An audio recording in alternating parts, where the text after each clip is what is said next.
Et trois questions maintenant pour comprendre la dévastation potentielle et ce côté dévastateur potentiel de cet ouragan. Pourquoi est-il si puissant? Hugo Barbieux nous a rejoint. Bonsoir Hugo. Pour commencer, comment se forme tout simplement un ouragan? Eh bien Mohamed, la condition principale pour qu'un ouragan se forme, c'est un océan chaud.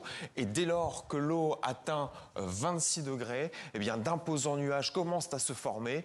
Et avec la rotation de la Terre, la colonne d'air chargée en humidité se met à tourner sur elle-même.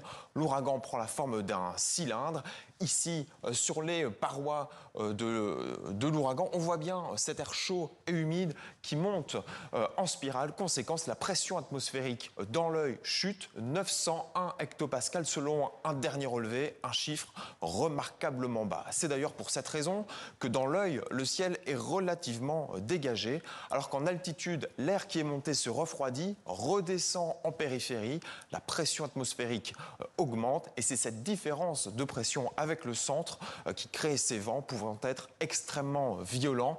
À mesure que l'ouragan se charge en humidité, il gonfle et gagne en puissance. Pour un ouragan de catégorie 5 comme Mélissa, les vents peuvent souffler jusqu'à plus de 252 km/h.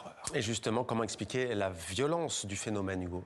Eh bien, on l'a vu, Mohamed, le carburant d'un ouragan, c'est l'eau chaude. Et Mélissa est justement passée au-dessus d'eau supérieure de 1,4 degré, en cause notamment le réchauffement climatique.